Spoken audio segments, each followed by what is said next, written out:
We're on the 110 bus just coming out of Theberton onto Port Road, and we're just coming in rush hour, afternoon rush hour period, with lots of down cars coming here to the police barracks, and this is Jail Road going to the old Adelaide Penitentiary, and we're now crossing over the rail lines, the 6 tracks of railway lines,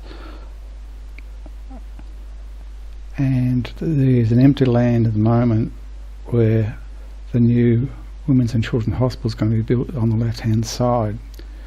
Coming up are some traffic lights for the one of the 2 entrances of George Street onto the main roads. This is the Port Road entrance of George Street, and at this point the road gets rather complicated because it divides for cars which are dedicated to get access to the front door of the RAH and also onto North Terrace. So there's 2 lanes on the left there, and there's now a road divider coming up, and so the bus is now moving into the first of the 3 lanes of the roadway, going up to the intersection with the tram lines on Port Road, North Terrace, crossing over this intersection, coming around onto West Terrace.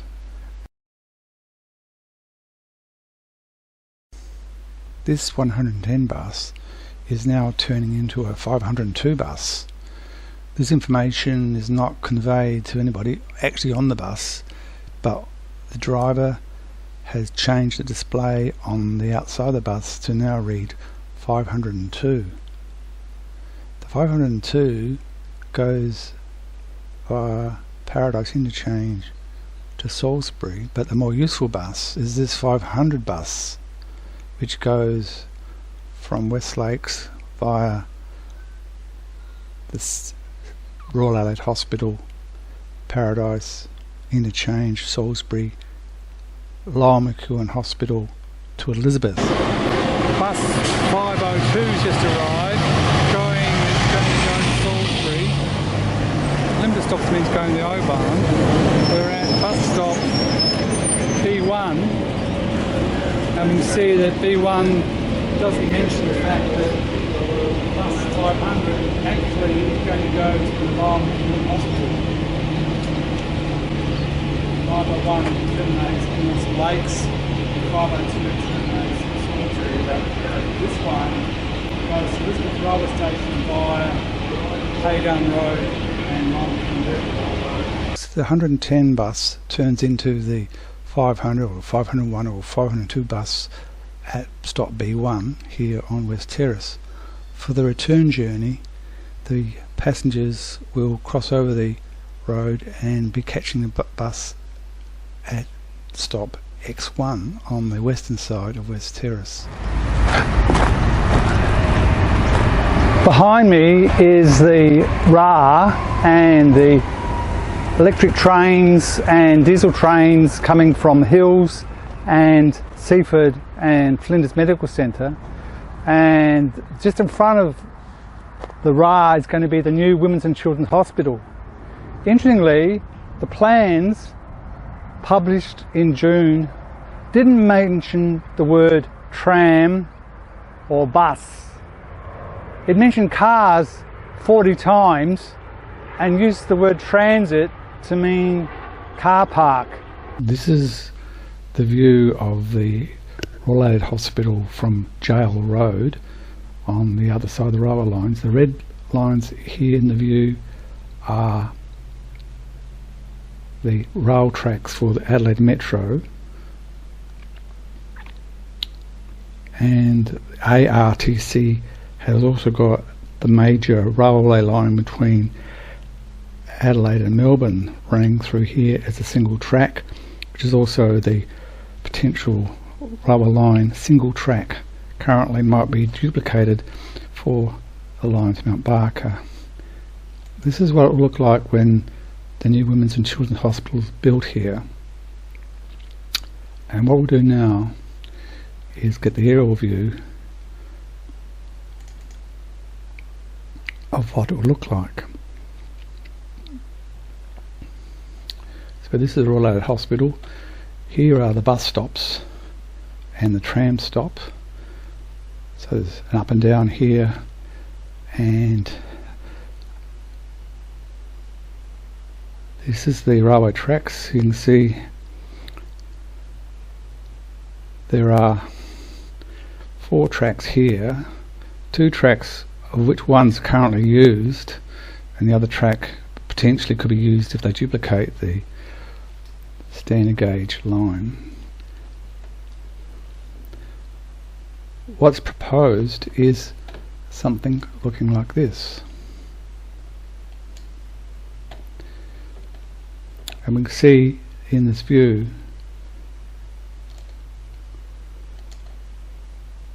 that alongside the railway line there's a major road being built,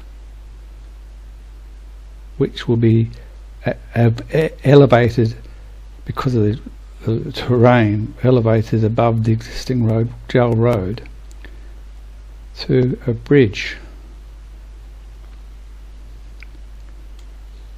And so what they're going to do is build this elevated road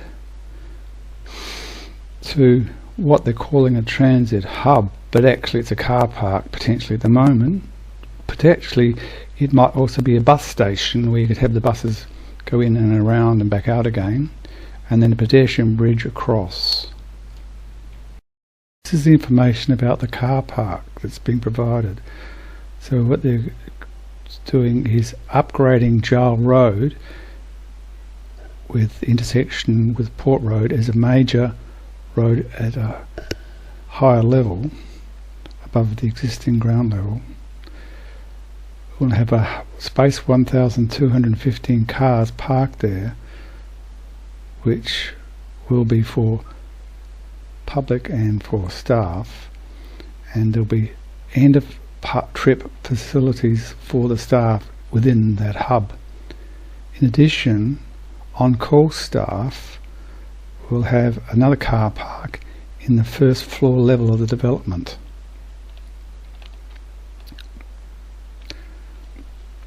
So this is Port Road, which is a major thoroughfare for the city and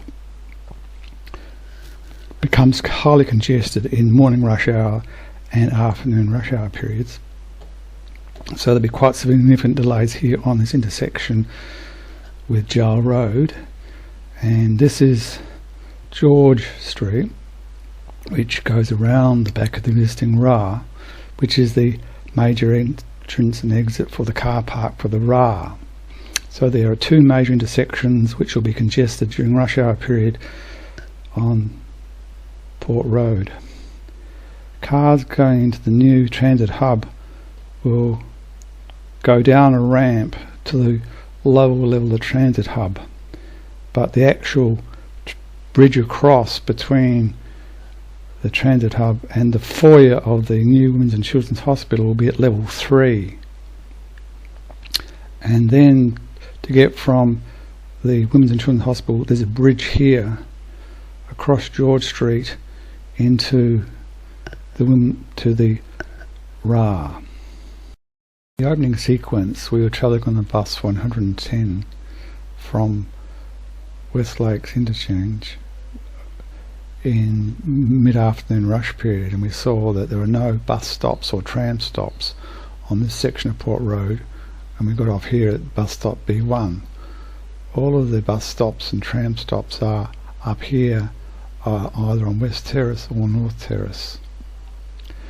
Now let's go down to George Street at street level.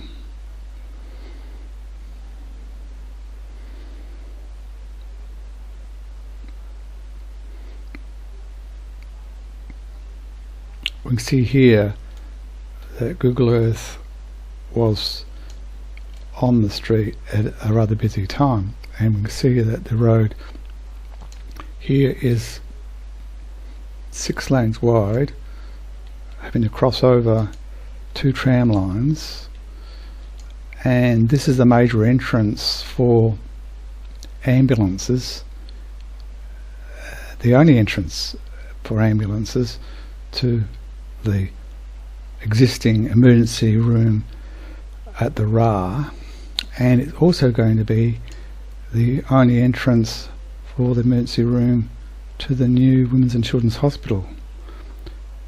So the ambulances coming from the eastern suburbs will have to cross over 2 tram lines and 3 lines of traffic and deal with vehicles trying to come out of George Street onto Port Road.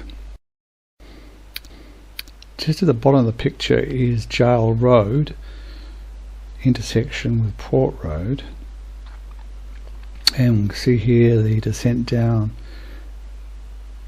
into the lower levels of the hub, the car park, and envisage that private vehicles and small buses would be able to come and deposit people at this drop-off point here and go and do a U-turn and go out again.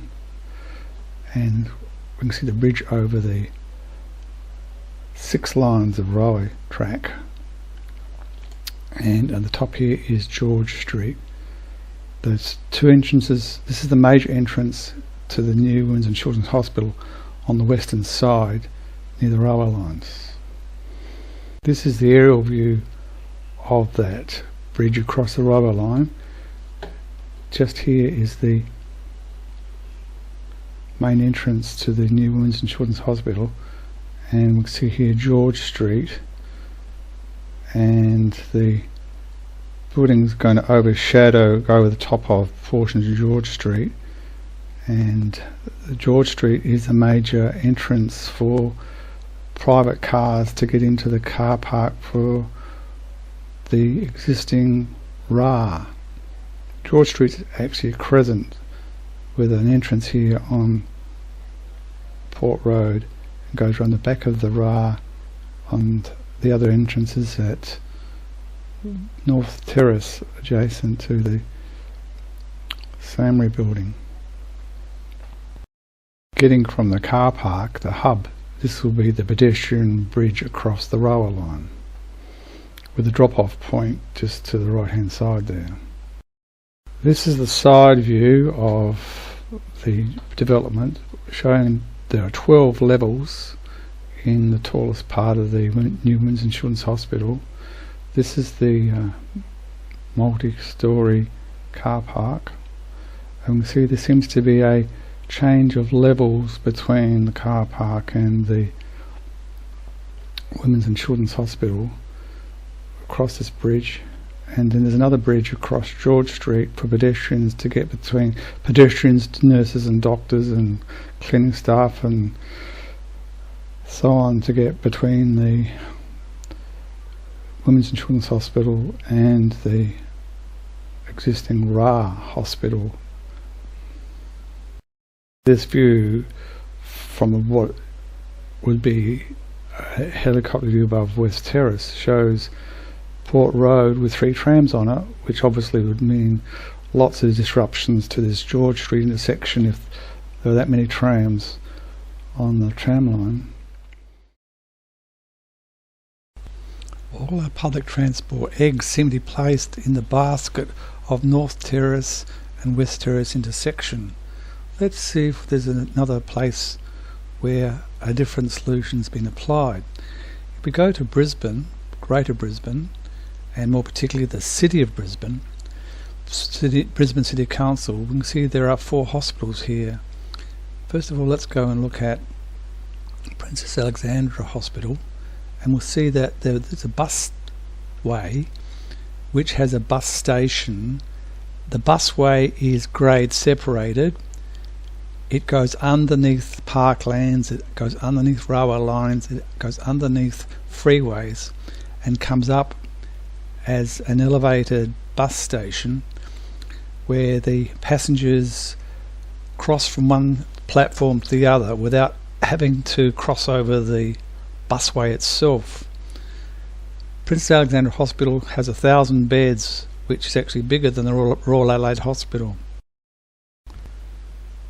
We now go to the Maida Hill station, which is underneath the roadway between the two sections of the private hospital. And here we're looking from the freeway and see that the busway's gone underneath the freeway and it's going underneath the street. And we come around to the side and we'll see how buses get down off the normal streets down to the busway in underneath Stanley Street in Maida Hill. A bit further along, within 100 metres, is the Lady Di Salento Children's Hospital, and here the camera is actually sitting on a roadway beneath which there is a tunnel carrying the busway to the main CBD of Brisbane. We now move out to the Royal Brisbane and Women's Hospital. Again, it's alongside some busy roads and freeways and railway lines, and here we descend down to see the freeway and the busway are grade separated, and we've got the bus station which gives immediate access. Thank you for getting through to this portion of our video. Workers getting to the existing new RAH and the proposed Women's and Children's Hospital at the junction of West Terrace and North Terrace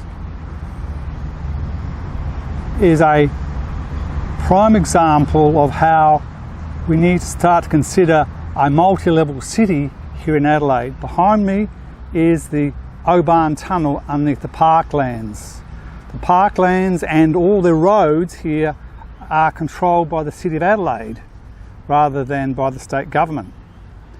And so the City of Adelaide needs to consider, if it wants to progress to the next level of not just having tall apartment buildings, but also how it can have multi-level streets to deal with all the people who want to come into the city. The Square Mile of Adelaide is the same size as the Square Mile of London. The Square Mile of London has 9 million people a day coming to it. Adelaide has a lot less than that because it only has things on one level, street level, except for this Oban Tunnel.